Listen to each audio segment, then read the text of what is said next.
si no realizamos la igualdad y la cultura dentro de la escuela, ¿dónde podrán exigirse estas cosas? Esta es una de las grandes frases de la pensadora pedagógica latinoamericana Gabriela Mistral. Y pues bien, iniciaré este video TED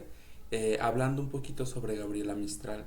Ella es una mujer que en realidad Gabriela Mistral es su seudónimo, que es una de las grandes reformistas del pensamiento pedagógico latinoamericano. Ella sufrió carencias justamente por la época en la que ella se desarrolla, ya que nació a finales del siglo XIX y se desarrolla a principios del siglo XX. Para sus tiempos ella en realidad tuvo demasiadas carencias. Ella tuvo que luchar contra estas ideas sobre que la mujer no podría estudiar, no se podría formar y solamente fungía el papel de educadora en las casas en la mayoría de las ocasiones. Ella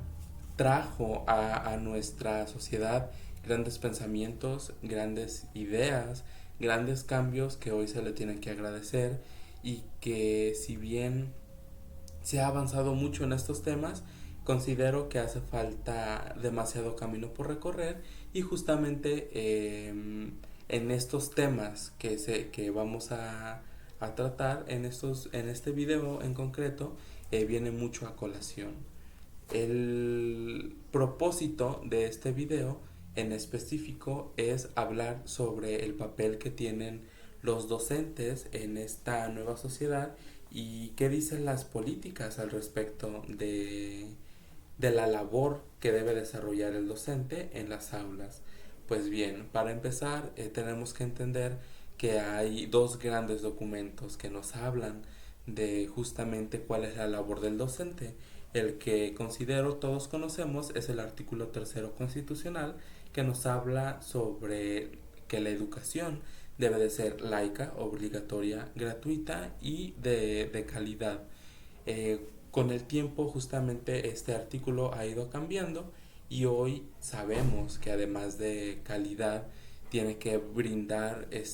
una educación integral. El segundo documento que nos habla sobre cómo debe de ser la educación en nuestro país es la Ley General de Educación y en esta se nos dice que justamente el docente debe de ser ese agente de cambio social, ya que justamente se nos reconoce como un, un elemento más que transforma la sociedad y se nos dice que básicamente la labor de nosotros y del docente en general es garantizar un desarrollo óptimo en nuestros estudiantes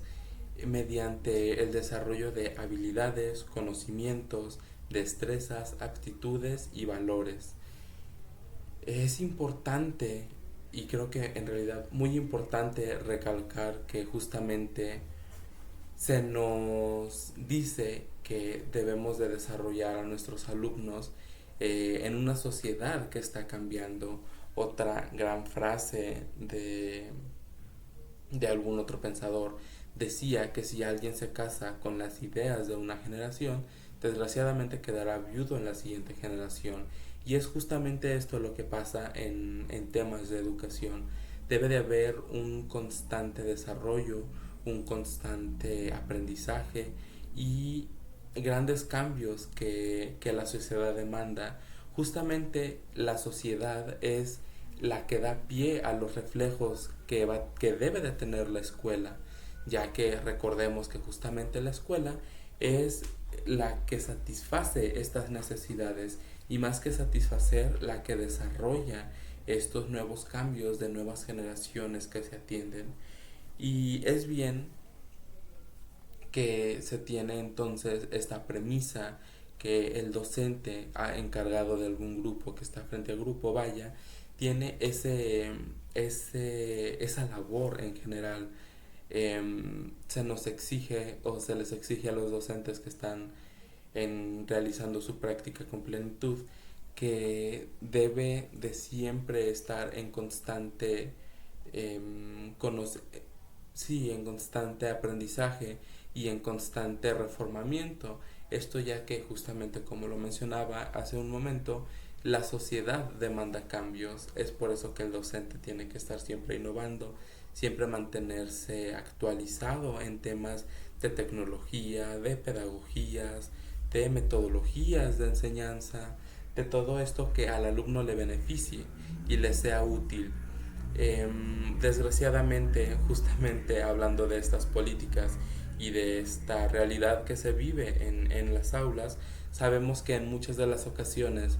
no se nos brindan estos beneficios o estas oportunidades para seguir creciendo,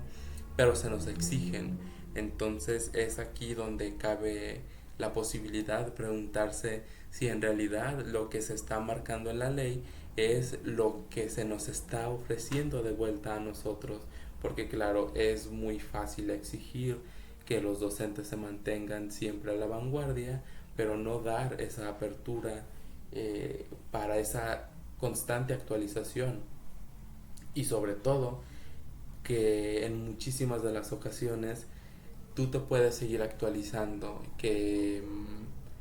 pues sale tal vez de tu bolsillo este constante mejoramiento, pero cuando lo ves reflejado en recompensa monetaria, vaya, te das cuenta de que se paga demasiado poco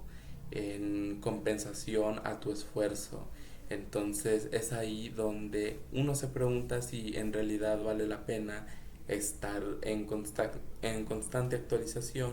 cuando en realidad no se le apoya al docente de la forma que debería de o que se esperaría. Entonces, pues estas son algunas de las ideas que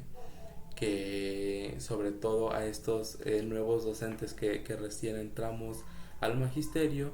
pues nos hacemos, vaya. Mm, También es importante saber que tal vez el mejoramiento monetario, esa recompensa monetaria que se nos da a los maestros, no debería de ser tal vez el motor principal por el cual seguir innovándose, actualizándose, pero vaya, al final del día es trabajo. Es claro que tal vez un neurocirujano estudia esa especialidad justamente para obtener un poco de más ganancia o porque simplemente le gusta, pero claro, se le va a dar esa recompensa monetaria y por desgracia a los docentes no se le ve reflejado ese esfuerzo. Eh, Se nos exige también que demos un acompañamiento individualizado, pero al mismo tiempo englobando a todos los agentes de esta comunidad, lo que es muy difícil, ya que si bien todos los alumnos pueden carecer de algunos elementos básicos, cada uno tiene necesidades específicas que deben de ser atendidas y por ejemplo, al menos en México, no se tiene tal vez ese abastecimiento para dar un desarrollo holístico como lo marcan estos documentos que antes mencionaba, como se desearía. Por desgracia, en estos temas estamos demasiado atrasados. Justamente en algún momento con alguna charla de alguna docente de ya hace algunos años me decía que ella trabajó en algunos otros países y se tiene una maestra específica para el apoyo tanto de revisión de tareas, de intervenciones específicas, de todos estos elementos de ayudantía que debe de tener un docente, ya que en grupos tan numerosos como lo llegan a ser las escuelas públicas de México, pues tiende a ser un poco difícil el manejo de grupos de 40 alumnos, 35 alumnos, pero pues que al final del día el docente se hace responsable de ellos y muy exitosamente en la mayoría de las ocasiones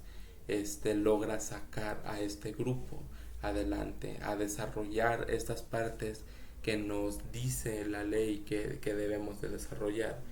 Porque recordemos que no nada más es volcar conocimientos sobre los alumnos, sino también desarrollar, por ejemplo, la imaginación, la creatividad,